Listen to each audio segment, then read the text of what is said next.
Hello and welcome to today's video. It's going to be a look in depth at this Druid deck, Combo Druid.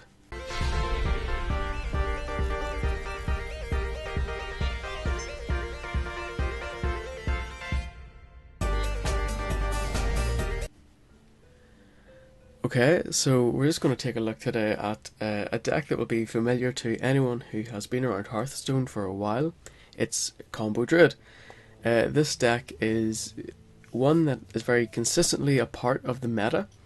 Even as a lot of other decks change, Combo Druid is normally there or thereabouts in some form. So what we're going to do today is we're just going to take a quick look at the deck overall and the general principles of Combo Druid. Then we're going to go through the individual cards and talk about what they do and how they synergize with the overall goals of the deck. We'll maybe discuss some possible alternative choices for some of the cards, and then at the end we'll take it out for a spin and we'll see how it plays on ladder. So, Combo Druid is named for the combo.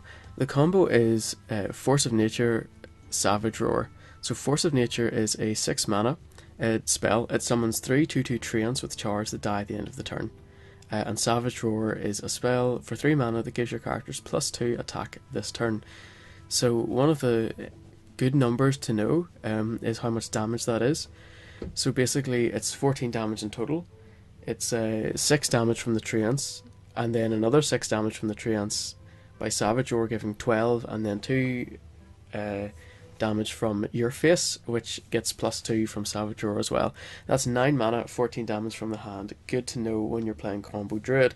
Of course, the more creatures you have on board, when you play the combo, the more creatures that will benefit from the Savage Roar buff. So it's always a good idea when you're playing this deck, when you're getting towards that stage of the game, to always be counting your damage. You don't want to miss lethal.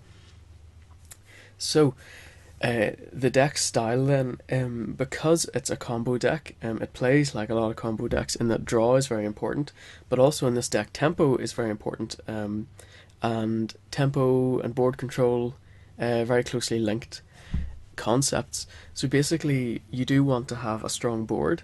There's kind of two reasons for this. The most obvious reason is that when you have things on the board you can combo for more damage, and the other reason is that the cards in your deck are quite high quality, but they're also quite expensive, and you can't really afford to miss a drop very often, because your cards are kind of slow and it can be hard for you to gain a foothold back onto the board.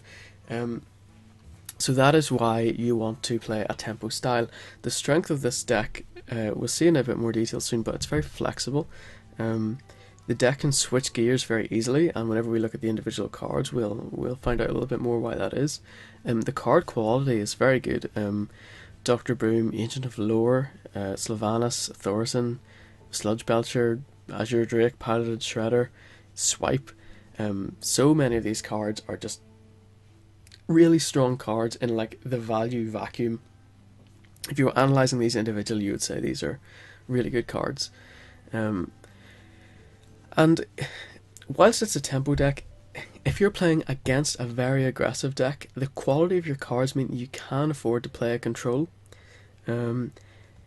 Against things like Aggro Paladin and Face Hunter, control strategy can work out pretty well, because you have the tools to kind of switch gears.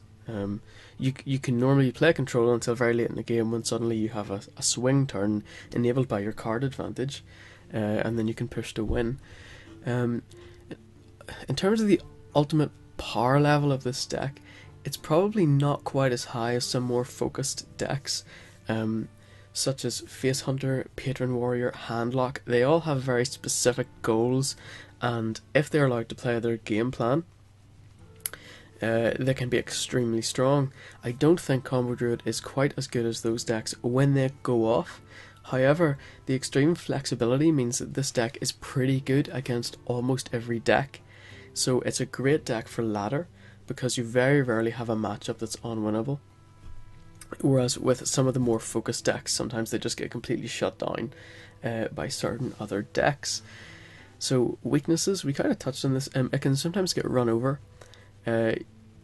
you don't have very many low-cost minions in this deck, and if your initial draw is all combo pieces or expensive minions, you can just die very, very quickly. The mulligan with this deck is very important, and it changes a little bit depending on the matchup, so it's important to know what's a good mulligan. And we'll get into this a little bit more whenever we take the deck for a run. There are no 2-drops, as you can see, so it struggles sometimes to fight for a very early board, which is similar to the initial point that it can sometimes get run over. It is dependent on that initial draw. It also doesn't have very good comeback mechanisms for being behind on board.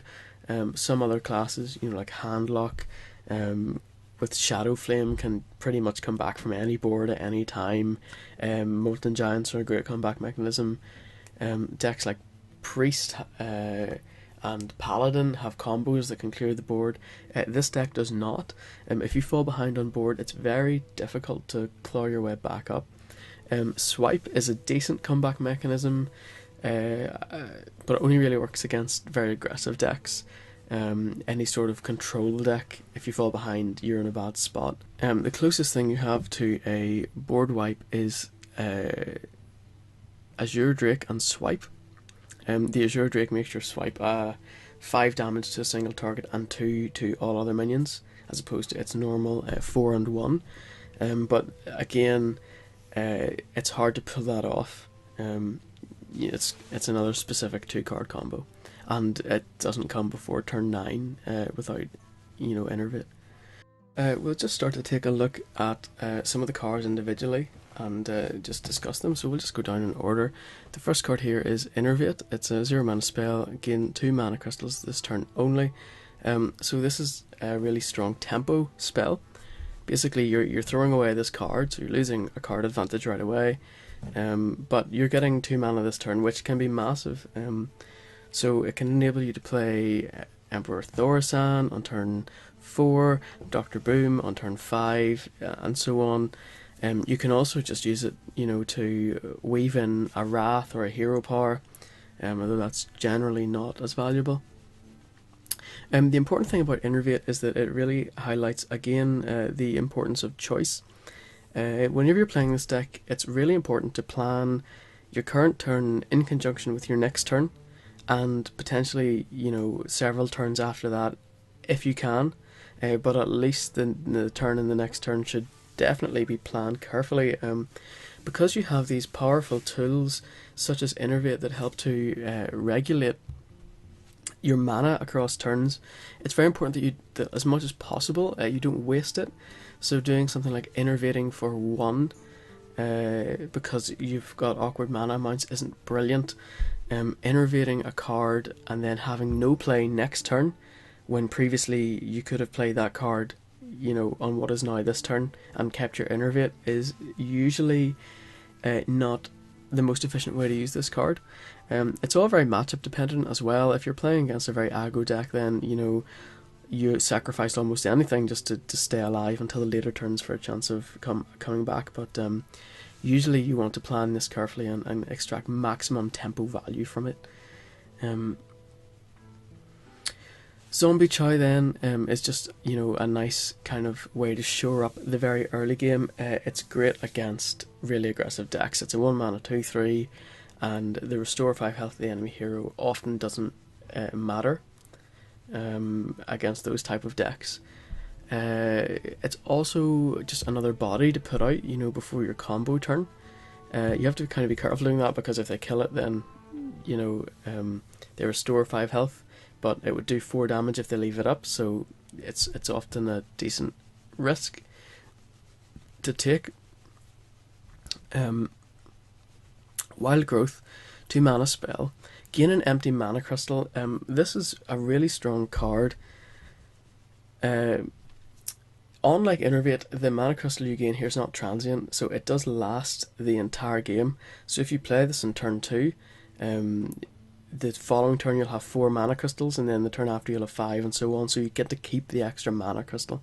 It synergizes really well with this deck that has a lot of good quality but quite expensive cards. it kind of is one of those things as well. It's important to plan your turns with it. You know, you don't want a wild growth necessarily, and then on the next turn not make use of the extra mana. Sometimes it makes sense to do it anyway, but as long as you're thinking about it, that's the important thing. Not on the card text is another mode for wild growth. If you play this on turn 10, instead of getting an empty mana crystal, you get a 0 mana spell called Excess Mana, I believe, that allows you to play it and draw a card from your deck. So because of this, I normally would tend, if I don't play Wild Growth on turn 2 or 3, I normally hold it until turn 10, although of course, you know, the way the game goes dictates whether or not that's a good plan, but normally that's what ends up happening, at least for me. It's obviously very powerful on turn 10 to have a cycle, because normally you have enough mana to play whatever card, you know, you cycle into. Looking at the cards in this deck, the most expensive is 7, so you know, if you play Wild Growth on turn 10, you're going to be able to play whatever card you draw. So that is something to think about with Wild Growth. I will take a little aside here. There's a question that comes up every now and again. On turn 1, is it worth it to coin the Wild Growth? It's a pretty interesting question. It's important to think about what your mana allocation looks like if you don't coin it.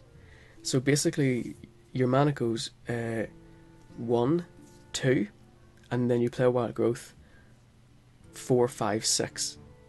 If you coin it on turn 1, it goes 1, you play the Wild Growth 3, 4, 5, 6. So it's not that you get let me just click in here just so I don't get disconnected. It's not that you get, you know, an extra mana every turn for the rest of the game, because you can see that after the second turn your mana, you know, on your third turn you're going to have 4 mana and so on, whether or not you've coined it. So it looks like coining gives you an extra mana on turn 2, but it's more subtle than that, because if you don't coin it, then you've spent the 2 mana that you would have had on turn 2 on playing Wild Growth, whereas if you do coin it, you now have 3 mana on turn 2 and you don't have to play the Wild Growth again. So basically coining the Wild Growth gives you 3 mana on turn 2, and you know, that's what you've paid the coin for. So often that's a good trade. I would generally only do that play if I had a turn 3 play, and normally that means if I have Shade of Naxxramas, and even then it's kind of matchup dependent for me. So if I was playing against Control Warrior, I would probably not coin Wild Growth into Shade of Naxxramas, because they have ways to deal with it. So if I attack with it and it's a 3/3, they can fire a War Axe. They can brawl eventually if I decide to leave it up for the long game. So it really is matchup dependent. If I was playing against Hunter, I would almost always coin it, just so I would have the 3/3 on board. So yeah, it just depends on knowing your matchups, and of course what other cards you draw and what's in your hand. But that's the trade-off. It's normally, if you have Shade of Naxxramas on turn 3 that you want to play, it's best to coin the Wild Growth on turn 1. Now it's important, you know, Innervate, Coin are very valuable in this deck, because you have a lot of heavy cards, and also the combo itself. If you can coin Combo or Innervate Combo, it's just very good, because your opponent, you know, often doesn't play around Combo on turn 8 or turn 7. So Wrath is this card, 2 mana spell, choose 1, deal 3 damage to a minion, or 1 damage and draw a card. The 1 damage is also to a minion. Again, in the value vacuum, the 1 damage and draw is a much more powerful effect for 2 mana than deal 3 damage. So I always prefer, if I can, to, you know, deal the 1 damage and draw a card. If I'm playing against, for example, a warrior, Control Warrior specifically, and they play an Armor Smith on turn 2, sometimes I will just deal 1 damage and draw a card if my hand is bad and I need to get some threats up. Against, more aggressive decks, it's often better to use the 3 damage to, bring down a minion. For example, you can always, if you were playing against a leper gnome, you could hero power it, or you could wrath for 1. I would normally hero power it, because then whenever they play a knife juggler or some other aggressive card with more than 1 health, I can't hero power it, but I could have wrathed it.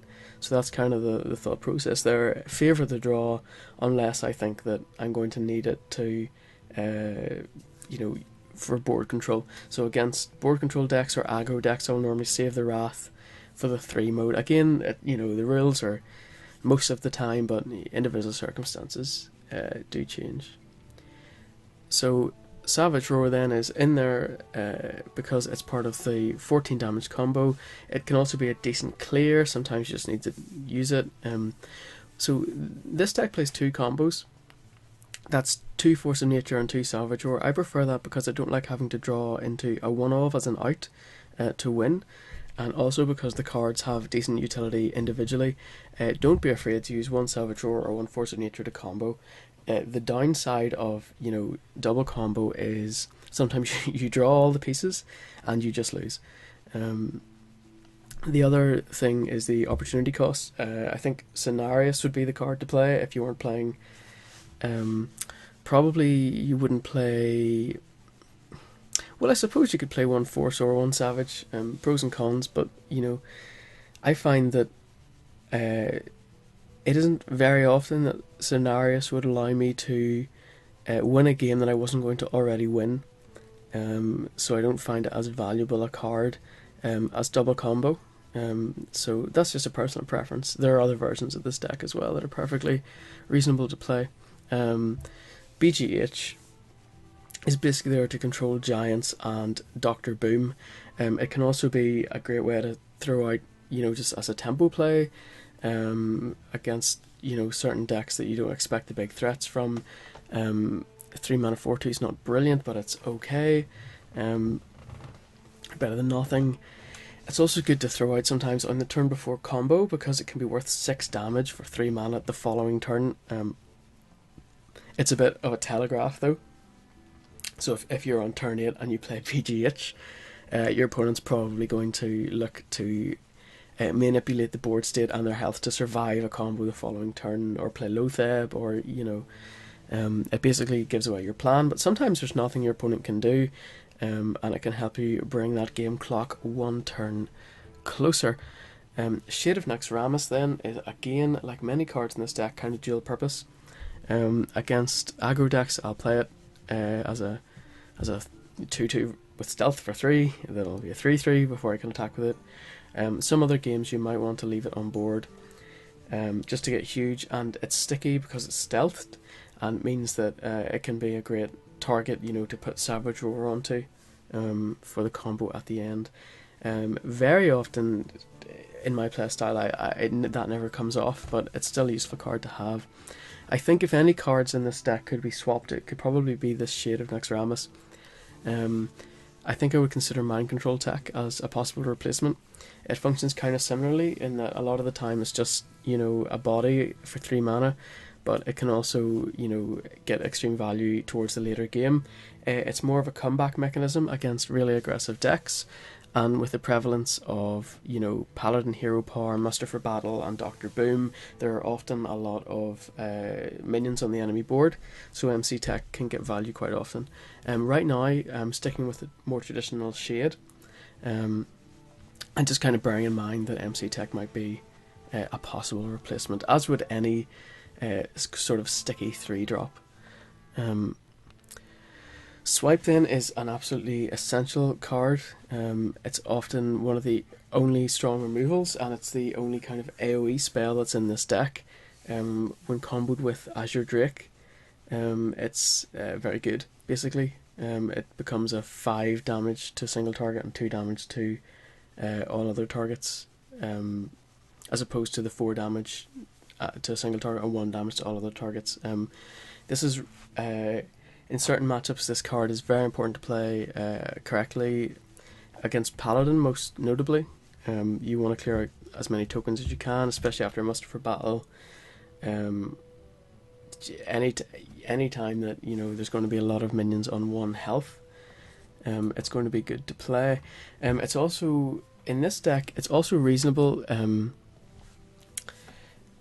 to do 1 damage to things because you have a lot of sources of extra damage. So Keeper is a source of damage, Wrath is a source of damage, your Hero Power is a source of damage, Druid of the Claw in charge mode is a source of damage. So it's often easy to finish off things with swipe, or finish off things that have been lowered in health by swipe.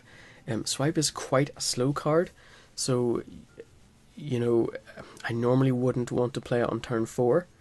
But again, against super aggressive decks, sometimes you would need to. Piloted Shredder then is it's Keeper of the Grove.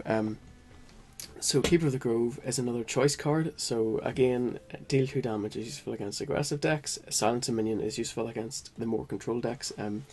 Generally, it's nice to silence taunts, especially the turn before your combo.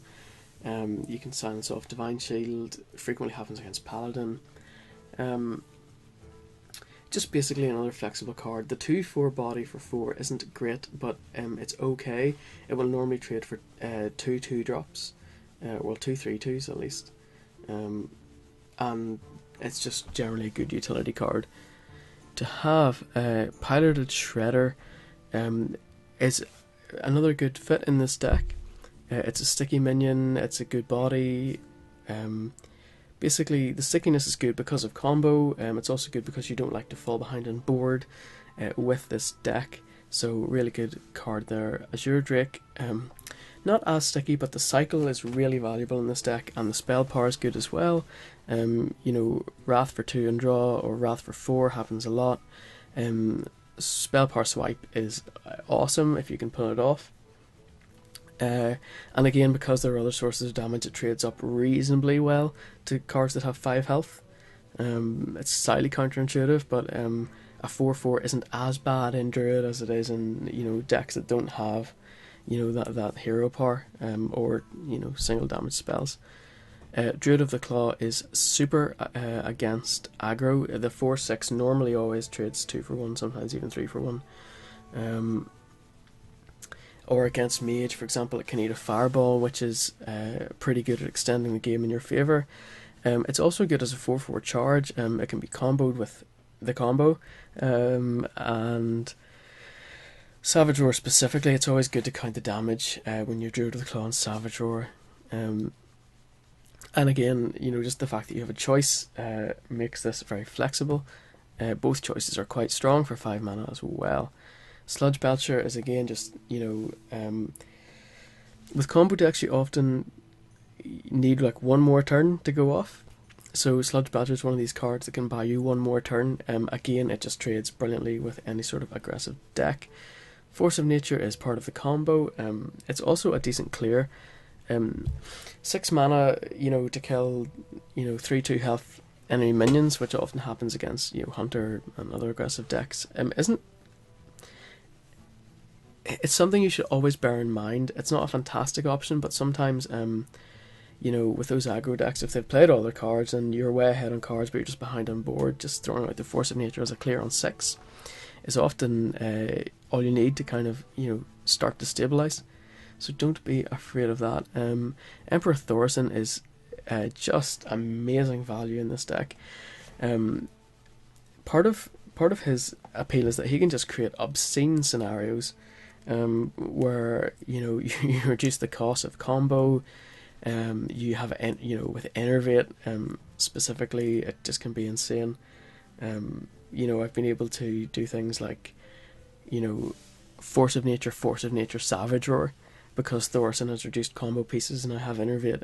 It's just you can get combos that are more than 30 health from hand with Thorson. Absolutely essential card in this deck, I would say. Sylvanas Windrunner then is a great way to try and gain back board position when you're slightly behind on board. Just a great card. It kind of fits quite well in this deck in that you normally play out minions on curve. 5/5 on 6, pretty reasonable. Ancient of Lore then is another really flexible card. The draw 2 cards is obviously the much more appealing option. You almost always want to be drawing 2 cards with the Ancient of Lore, but again, it's matchup dependent. Sometimes in certain matches you will need to use the heal. The heal is not an efficient heal, especially if you compare to something like Antique Healbot. Restoring 5 health, you know, on a 7 mana card that's a 5/5 body, it's not good in the value vacuum, but again, game circumstances dictate that sometimes it is the right play. If your game plan is, you know, if you're going to play in such a way that you intend to heal with this card, then it might be different. It might be worth it to replace it with a different healing card. It's really there for the draw, and again, the draw on cycle is very important in any combo deck. Very, very strong card. Dr. Boom is Dr. Boom. Turn 7, play Dr. Boom. Awesome. It's good in almost every deck. It's specifically good in this deck because the Boom bots can be buffed by Savage Roar. It's just obscene. So, that is Custom Druid, Combo Druid. Let's see. I think the thing to do now will be take it out for a spin